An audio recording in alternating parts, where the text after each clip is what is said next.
Kidlat News Updates. Mga balita ngayon, trust ratings ni PBBM at VP Sara bumagsak ayon sa huling survey ng SWS. Paghahanap sa dalawang nawawalang OFWs nagpapatuloy. Bagyong Ramil patuloy na minomonitor sa labas ng park. Ako po si Cesar Soriano para ihatid ang mga nangungunang balita sa buong kapuluan. Ngayon, parehong bumagsak ang trust ratings ni na Pangulong Ferdinand Marcos Jr. at Vice President Sara Duterte noong buwan ng Setyembre. Ayon sa latest survey ng Social Weather Stations o SWS, nakakuha si PBBM ng March rating na 43% na mas mababa kumpara sa 48% noong Hulyo. Nasa 36% naman ang may little trust sa Pangulo habang 21% naman ang undecided.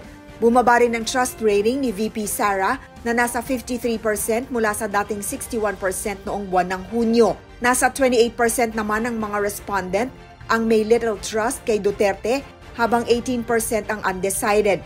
Nananatiling pinakamataas na net trust ni PBBM ang sa Luzon at Metro Manila habang hawak pa rin ni Duterte ang Mindanao. Ayon sa survey, malaking epekto rito ang korupsyon sa gobyerno, pangunahin na sa mga maanumalyang flood control project.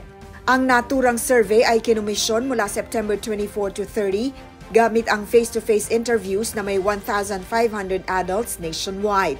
Nakikipag-ugnayan ngayon ang Department of Migrant Workers o DMW sa mga lokal na otoridad sa Hong Kong upang tumulong sa paghahanap ng dalawang nawawalang overseas Filipino workers o OFWs. Sa isang pahayag, sinabi ng DMW na patuloy ang koordinasyon nito sa Philippine Consulate General, Hong Kong Police Force at Hong Kong Immigration Department para sa investigasyon at aktibong paghahanap kina Aimee Mahilong Pabuaya, 23 years old, at Aleli Perez Tibay, 33. Nakahanda rin ang ahensya na magbigay ng legal, medical, emergency o financial na support sa mga pamilya ng nawawalang OFWs.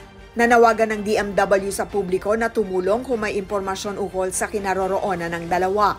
Ayon sa naunang impormasyon, huling namataan sina Pabuaya at Tibay sa isang hiking trail malapit sa Tsuen Wan District noong October 4. Nagbabantang pumasok ang isa na namang low pressure area o LPA sa Philippine Area of Responsibility ayon sa Pag-asa.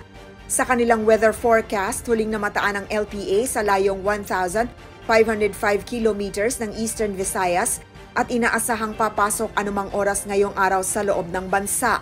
Mataas ang posibilidad nitong maging bagyo ayon sa Weather Bureau at tatawagin itong Bagyong Ramil na tutumbok sa west-northwestward na bahagi ng Pilipinas. Ito na rin ang ika-18 bagyo na papasok sa bansa ngayong taong 2025 at inaasahan itong magla-landfall sa bahagi ng Cagayan at Isabela. Para sa Kidlat News Channel, ako si Rosalyn Sinchonco, nag-uulat. ako po si Cesar Soriano, kasama nyo sa bawat pagputok ng balita.